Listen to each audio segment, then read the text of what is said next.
क्या आप जानते हैं आपका शरीर एक जिंदा बम की तरह रिएक्ट करेगा अगर नेचर से छोटी सी गलती हो जाए और आपके शरीर का सिर्फ 1% बिगड़ जाए। आप इतना फोर्स जनरेट कर सकते हो कि आप अर्थ को भी उठा सकते हो। कैसे? आओ समझाते हैं। ये है चीनू मीनू। दोनों बहुत अच्छे दोस्त 1 मीटर के डिस्टेंस पर खड़े हैं और दोनों का वेट लगभग 70 kg है। अब मान लेते हैं दोनों के बॉडी में सिर्फ 1% इलेक्ट्रॉन का मिसबैलेंस है। मतलब 1% इलेक्ट्रॉन ज़्यादा है कंपेयर टू प्रोटॉन। इसका मतलब दोनों की बॉडी नेगेटिवली चार्ज्ड होगी। अब थोड़ा सा कैलकुलेशन करते हैं और देखते हैं दोनों की बॉडी में कितना चार्ज होगा। आसानी के लिए मान लेते हैं चीनू और मीनू का पूरा बॉडी पानी से बना है। तब चीनू के शरीर में 3889 मोल्स होंगे और हम जानते हैं एक मोल में अवोगाद्रो नंबर जितने मॉलिक्यूल्स होते हैं।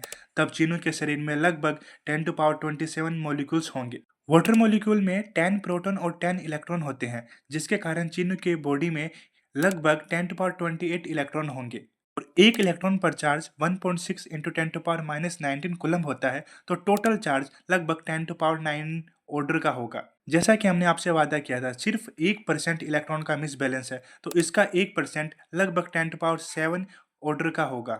इसका मतलब चीनू और मीनू दोनों की बॉडी में 3.7 into 10 two power 7 coulomb charge extra है। तो इस चार्ज के कारण हम फोर्स कूलम फोर्स से कैलकुलेट कर सकते हैं, जो कि 1.2 इंटू 10 टू पावर 25 न्यूटन होगा, जो कि एक ह्यूज फोर्स है।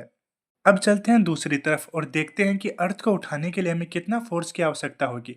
अब मान लेते हैं हमारी अर्थ के मास जितना एक स्फेयर हमारे पास है, जो कि अर्थ पर ही रखा हुआ है। तब उसको उठाने के लिए आवश्यक फोर्स mg से निकाल सकते हैं, जो कि लगभग 5.8 इंटू 10 टू पावर 25 न्यूटन होगा।